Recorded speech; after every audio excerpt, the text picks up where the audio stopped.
Furniture, which is a series of Class A drugs warrants to be executed under Section 8 of PACE. These warrants are in place and ready to go. There are a number of addresses, 4 addresses for us to attend today, which we'll go through. Identified a number of individuals who have been actively engaged in a conspiracy to supply Class A drugs. It is anticipated that the relevant material of substantial value to the investigation will be found at a number of these addresses.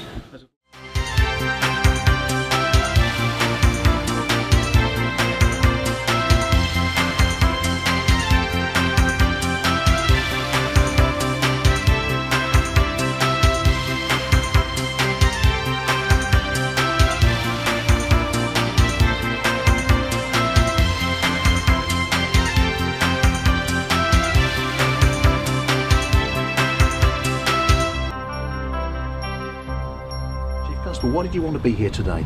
Well, I think it's important to demonstrate to communities that tackling the drugs menace within the county is a really important part of the police and crime plan.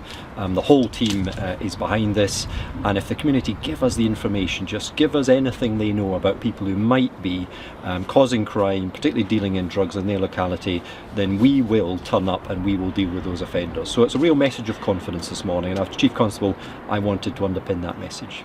How big has the problem become with hard drugs on the streets in Suffolk? Well, we're not talking about something that's an epidemic.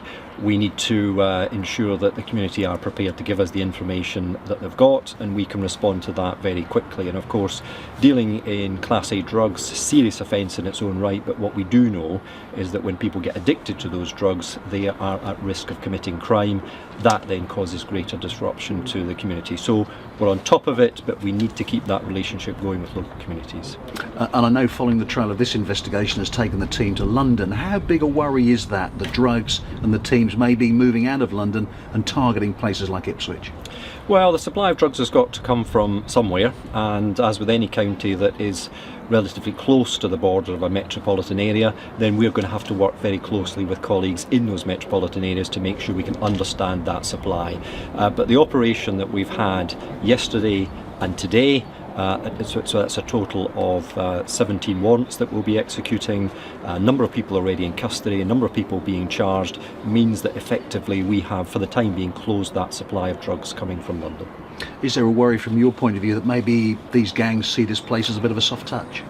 I think that the supply of drugs will attempt to find somewhere where it is easier to engage in that business. Now, today we are demonstrating it is not easy to come to Suffolk and supply controlled drugs. In fact, we're making it very, very difficult. And again, as soon as communities become aware of something unusual in a premises, lots of visitors, strange cars, people they've never seen before, just let us know. We'll actually decide whether or not there is something amiss and something where we need to take enforcement action. That's a responsibility sits with us. The community can just know that they can tell us the information. We've seen this scene a lot of times with doors being crashed in. These are really just PR opportunities, aren't they, for the force? No, not at all. Because we've been able to take people into custody today, we've found controlled substances, we've been charging people. This is a really core part of our law enforcement activity and a really important part of the police and crime plan. But today is about saying that whilst some of the activity we do the public will not see, we must give them the confidence that we are taking action on the information that they give to us. So this is what today is about, as well as getting people into custody and seizing controlled drugs.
Well, we've executed a search warrant this morning as part of an operation to crack down on the supply of Class A drugs in Ipswich and the surrounding area, and these are some of the items that we found in the premises. This one in particular was resting alongside the front door, and sometimes I think members of the public wonder about the degree of force that we use to enter premises and why we just don't knock politely and expect people to come down. Now, the reason is we have to take control of the property for the safety of officers and for the safety of people inside.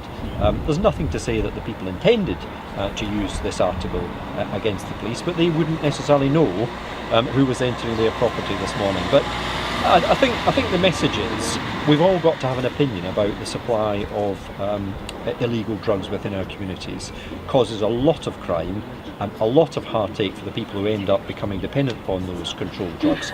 But this is the sort of thing that comes with that marketplace, and it's why we've got to be really firm in clamping down on it. Superintendent, talk us through the operation. This is an operation to enforce against those individuals that have been supplying Class A drugs. It's been a well-planned operation over several months, which is culminating in the arrests that you've seen and enforcement today. You able to give us any idea of the scale of the operation in terms of officers involved, that kind of thing?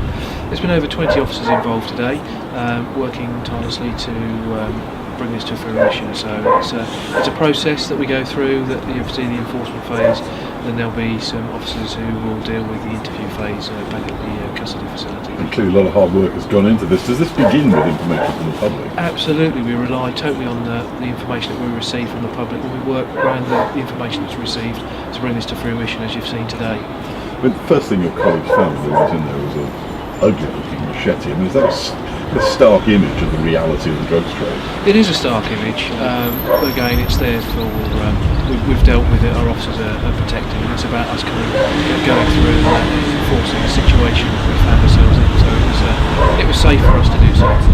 In reality, it is about letting drug gangs know that if they come to Ipswich, they're not going to have an easy time. Absolutely, Suffolk is a hostile environment for drug groups to come here.